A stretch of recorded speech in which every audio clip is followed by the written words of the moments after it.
শক্তিরূপেণ সংস্থিতা নমস্তস্যৈ নমস্তস্যৈ নমস্তস্যৈ নমো নমঃ।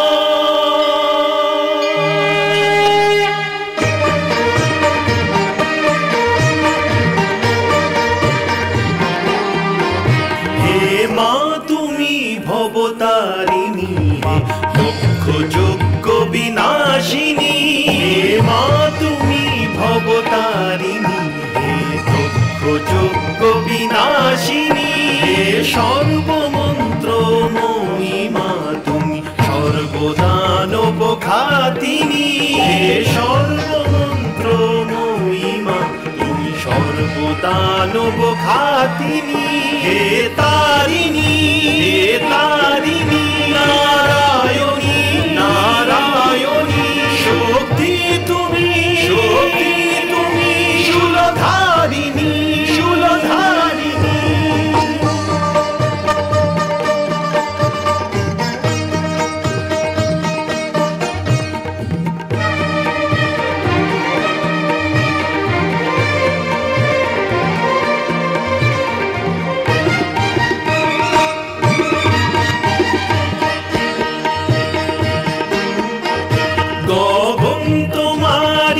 রচনা তুমি বাতালেরই রচিতা, তুমি জননী হে পালিকা, সৃষ্টির স্থিতি সংহারিকা, সৃষ্টির স্থিতি সংহারিকা।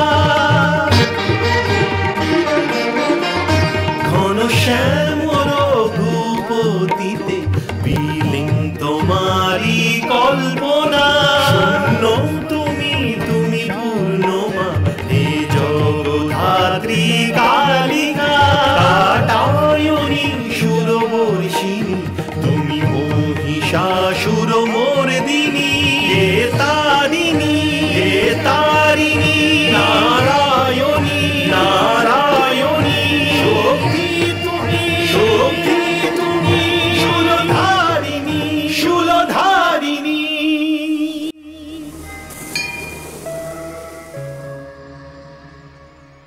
আমি অতীত।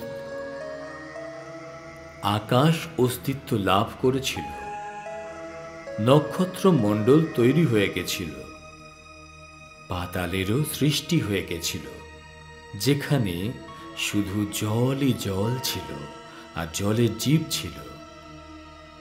আকাশের রচনা দেবতাদের জন্য হয়েছিল, আর পাতাল ছিল দানবদের জন্য।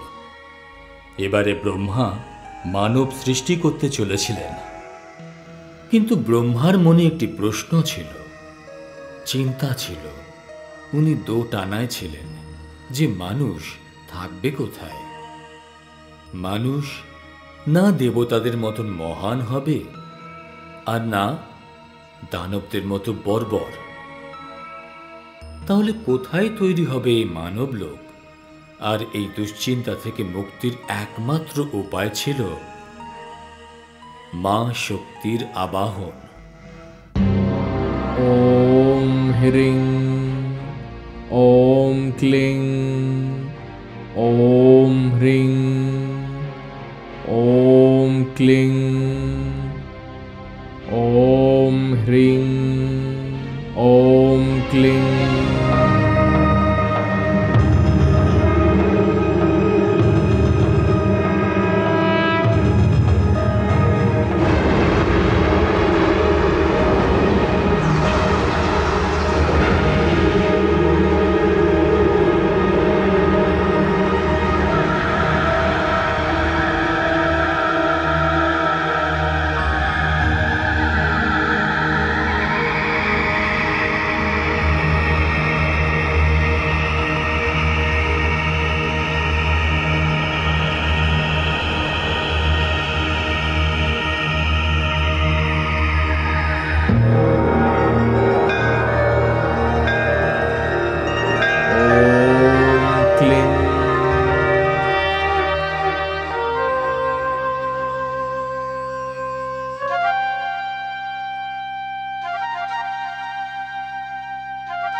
হে ব্রহ্মা, আপনি আমাকে মনে করেছেন, নিশ্চয়ই তার কোনো কারণ আছে। হে আদিশক্তি, আমি বেশ দোতানে আছি। আমার মনে একটি প্রশ্ন তৈরি হয়েছে। আমার চিন্তা হচ্ছে, যার উপায় শুধুমাত্র আপনার কাছে আছে। হে আদি প্রজাপতি, কি এমন প্রশ্ন? কিসের এত চিন্তা? আমাকে বলুন। মা, আমি মানুষের উৎপত্তি ঘটাতে চাই, কিন্তু চিন্তার বিষয় যে তার জন্য একটি স্থানের প্রয়োজন। এখন প্রশ্ন এই যে মানুষ থাকবে কোথায়? হে ব্রহ্মা, আপনার এই দুশ্চিন্তার সমাধান তো আমি করে দিয়েছি। আপনি যখন এই সমাধান করে ফেলেছেন, তাহলে আমাকে অবগত করান। আপনি এটাই ভাবছিলেন না যে মানুষ কোথায় থাকবে? শুনুন, মানব জগতের নির্মাতা ভগবান বিষ্ণুর কর্ণে জন্ম নিয়ে ফেলেছে। হে মা শক্তি, অর্থাৎ মানব লোক ভগবান বিষ্ণুর কানের থেকে উৎপন্ন হবে? হ্যাঁ আদি প্রজাপতি। হে আদিশক্তি, একই ধরনের রহস্য, একই রূপ প্রহেলিকা। সত্যি, এ ভারী অদ্ভুত রহস্য, কিন্তু এখনই তা জানার সময় উপস্থিত হয়নি। আপনাকে এখন অপেক্ষা করতে হবে। অপেক্ষা? হ্যাঁ, আপনি তো ভাগ্য বিধাতা।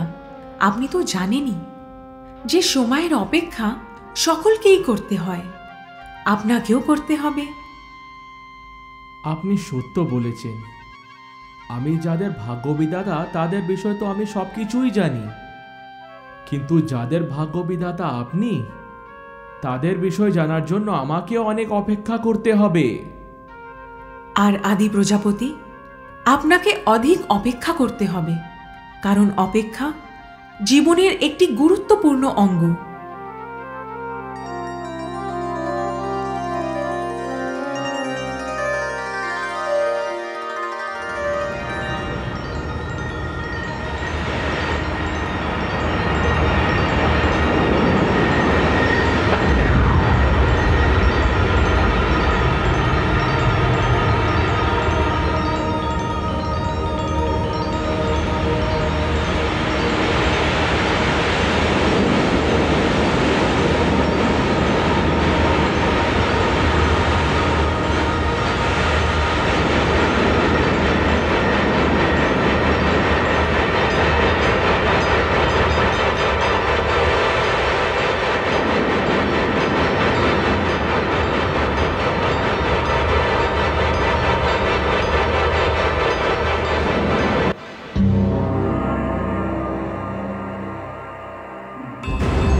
এটা তো আমিও তোমাকে জিজ্ঞাসা করতে চাই যে তুমি কে।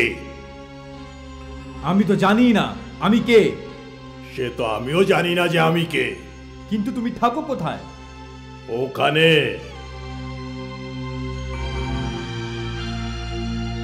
আরে আমিও তো ওইখানেই থাকি। তাই নাকি? হ্যাঁ। তাহলে তো আমরা বন্ধু। হ্যাঁ, আর সখাও।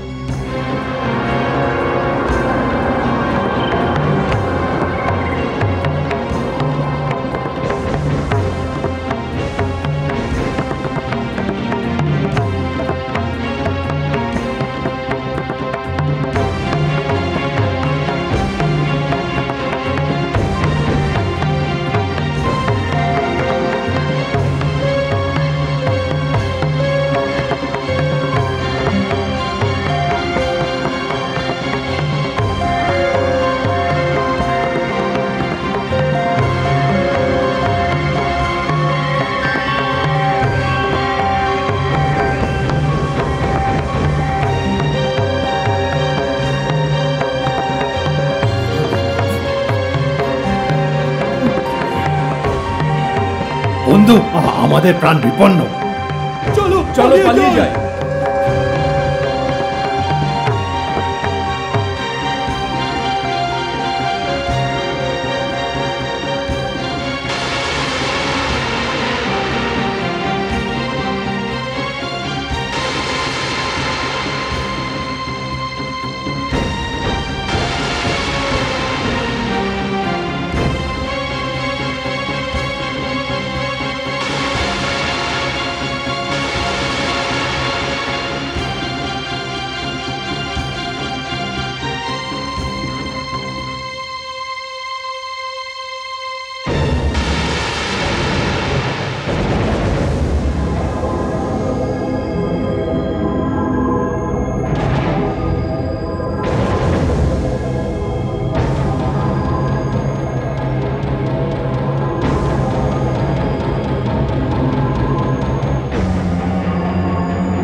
আপনি আমাদের সাহায্য করেছেন, জলের হিংস্র প্রাণী থেকে আমাদের রক্ষা করেছেন। নতবা আমাদের জীবনে সংকট উপস্থিত হতো। আমরা তো ওকে দেখে অনেক ভয় পেয়ে গেছিলাম। আমি আপনাদের দুজনকে আমার প্রভুর কান থেকে বেরোতে দেখেছিলাম, তাই আপনাদের দুজনের সুরক্ষা চিন্তা হয়েছিল আমার। কিন্তু বিপদ এখনো কাটেনি। আপনারা এখানেই থাকুন, তাহলেই সুরক্ষিত থাকবেন।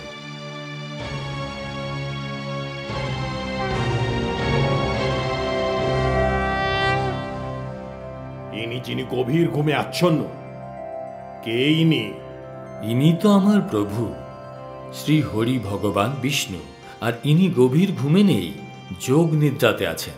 আমার প্রভু ভগবান বিষ্ণু দিন রাত মা শক্তির বীজ মন্ত্র জপ করতে থাকেন। ওম হ্রিং ওম ক্লিং।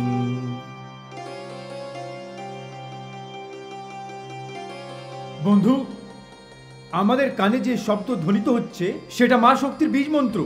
আমারও ঠিক এরকমই মনে হচ্ছে। কিন্তু এই মন্ত্রটা জপতে থাকলে কি হয়?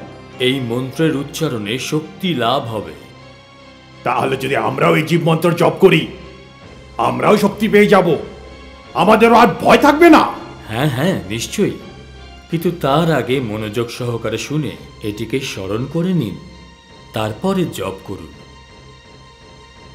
চলো বন্ধু, ওইখানে গিয়ে আমরা মন্ত্রটা শুনি। হ্যাঁ চলো।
ক্লিং। চোখ খোলো বৎস।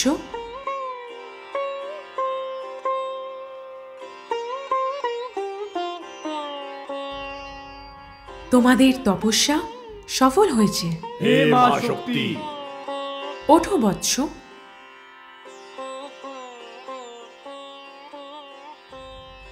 আমি তোমাদের দুজনের প্রতি প্রসন্ন হয়েছি, কিন্তু তোমরা আমাকে স্মরণ করেছো কেন? হে মা শক্তি, আমরা জানি না আমরা কে, আমাদের নাম কি? কি আমাদের পরিচয়? ঠিক আছে বৎস, তাহলে প্রথমে আমি তোমাদের নামকরণ করছি। এই সংসারে তুমি মধু নামে পরিচিত হবে, আর তুমি কৈটব নামের। আমি মধু। আর আমার নাম কৈটব। এবার বলো, কেন ডেকেছিলে তোমরা আমায়? হে মা শক্তি, আমরা খুব ভয় ভয় থাকি, আতঙ্কে থাকি, বাইরে বের হতে পারি না। বাইরে যাবার উপক্রম করলে জলের ভয়ঙ্কর জীবেরা আমাদের ভক্ষণ করতে আসে। ওদের সঙ্গে লড়াই করার মতন আমাদের শক্তি নেই। মা, আমরা দুর্বল, যার কাছে শক্তি থাকে না তাকে সবাই ভয় দেখায়। তারা নিজেদের রক্ষা করতে পারে না, তাদের জীবনটা দুর্ভাগ্য ভরা হয়।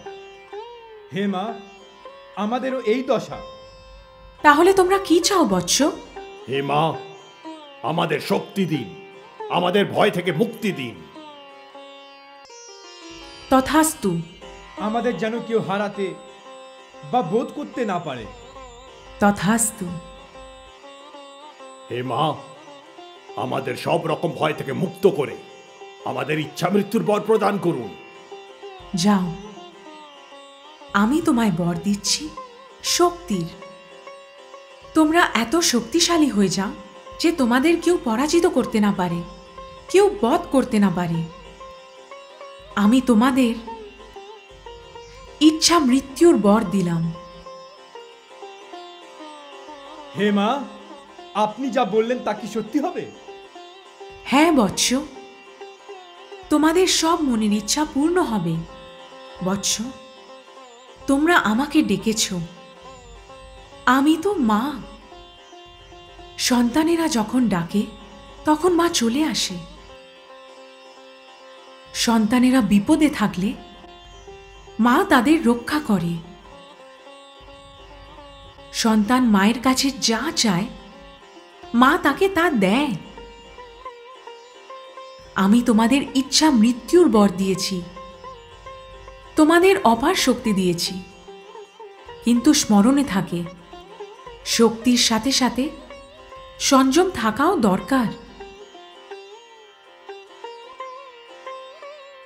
আমি তোমাদের শক্তি এই জন্য দিয়েছি যাতে তোমরা নিজেদের রক্ষা করো, অপরকে কষ্ট দেওয়ার জন্য যেন এই শক্তির প্রয়োগ না করা হয়।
রচনা, তুমি পাতালেরই রচিতা, তুমি জননী হে পালিকা, সৃষ্টির স্থিতি সংহারিকা, সৃষ্টির স্থিতি সংহারিকা।